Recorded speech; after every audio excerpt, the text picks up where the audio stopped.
New media always has an interesting effect on the family, for good or bad. The 7-Inch Plague by Irma Bombeck. Read by Karl. In 1946, the suburbs suffered its first plague. It struck with little warning and attached the weak, the bored, the vulnerable seeking relief from the monotony. Its name was television. By 1966, it would enslave 62 million families. We fell victim just before Christmas when my husband carried it home to us from the city. The disease looked harmless enough. 7-inch screen that looked like a hand mirror. We put it on the bookcase in the living room, got a vanity bench from the bedroom, and positioned our eyes 6 inches from the screen. We became mesmerized as a full-grown woman carried on a conversation with two puppets.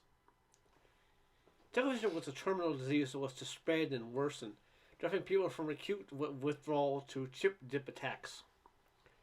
Because I am basically a strong person, I was able to resist disease better than most, but my husband's addiction to television grew steadily worse. He became a sports addict, who was in a catatonic state 12 months out of every year. No one would have guessed his condition would become so hopeless I would approach a lawyer to have him considered legally dead. The lawyer advised me that, due to the legalities, this was not an easy thing to do.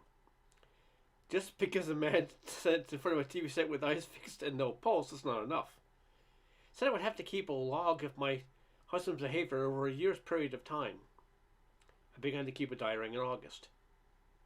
The 15th of this month was visiting day for their children.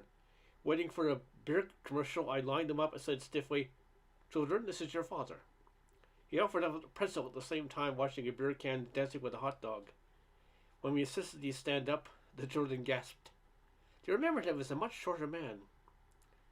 September. The set went out today during the Dallas-Los Angeles game. It could be a tube, I said. Shh, get out of the way. The Cowboys are ready to score. No one is ready to score, I said. You don't understand. The tube is black. That's ridiculous. Look at that lateral. My God, they fumbled. Just relax. You're not going to be this channel experiencing temporary. Lady, you're going to be temporary if you don't get out of this room and let me watch my game in peace. Left him sitting in front of the black screen, screaming and cheering. Maybe I can talk to sense to him when he's watching the commercial that isn't there. October. Today our living room was named the first recycling center to be served by a mobile unit. My husband was so engrossed in watching the World Series he was quite unaware of what was going on. Television cameras ground away while Cub Scouts gathered together 8 barrels of cans, 6 barrels of bottles, and 500 pounds of paper. I pecked my husband in the cheek as I left. He swatted me and grumbled, "How'd that fly get in here?" November. I'm really worried about my husband. On Saturday, he found the TV set from noon until 10:30 p.m. There was no evidence of breathing. I called our doctor, who wheeled in an EKG machine to check the blood supply to his heart. My husband rallied for him when the machine was placed directly in front of him. He bolted upright in his chair, blinked a few times, started fumbling the knobs, and said, "Okay, who's been messing around with the antenna?" December. We have found it easier to decorate Daddy than to move him away from the TV set. First, we covered his feet with a simple felt skirt dotted with sequins. Then we had a candy cane from each ear and a string of lights around his head. Tonight we're going to spring popcorn and tinsel around his chest. It's wonderful being a family again. January. I'm terribly concerned about what's his name. He's watched more bowls this month than the restaurant attendant at Kennedy Airport. He does not eat well. I poked my head through the door today and said, "Have I got a bowl for you?" "What is it?" he asked, dipping his spoon into it. "I call it instant replay. In it are shredded sports pages, a dozen or so flip-flops and beer cans, a few cigarette butts, and a lock of Howard Cosell's hair." His eyes never left the set as he chewed mechanically. It needs salt. February. I read somewhere man does not live by Kurt Gowdy alone. Tonight I sat with a nightgown made of astroturf and sat down on the arm of his chair. "I have a surprise for you," I said huskily. "Keep it down. Fess Parker is trying to tree a coon."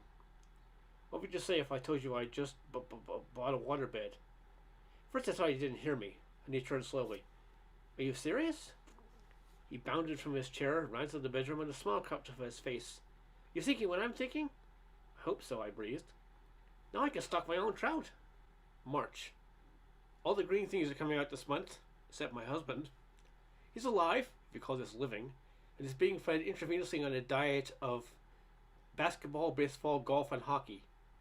He's become a game with the family, trying to think of ways to get Daddy out of his chair. We've tried Your Sweater is on Fire, watching hockey can cause bleeding gums, and I'm leaving. You get custody of the kids. There's something very natural about a man who has a niche on the wall and every day puts fresh flowers under a picture of George Blanda. April. The baseball strike postponed the opening game 13 days. Through conscientious throat massage and stuffing his mouth with pebbles, we were able to get my husband up to 4 words a day during this period. The first day he said, "What?" The second day he said, "What?" The third day he was up to, "What is your name?" The player settled the differences soon after. He's regressed once more to clearing his throat. May. We put his mother in knee socks, shin guards, and a hockey face mask and shoved her in front of his chair for Mother's Day. My husband was watching a ping pong game and granted audience for only a few seconds. Then he pounced her playfully in the arm and said, "Hang in there, kid." June.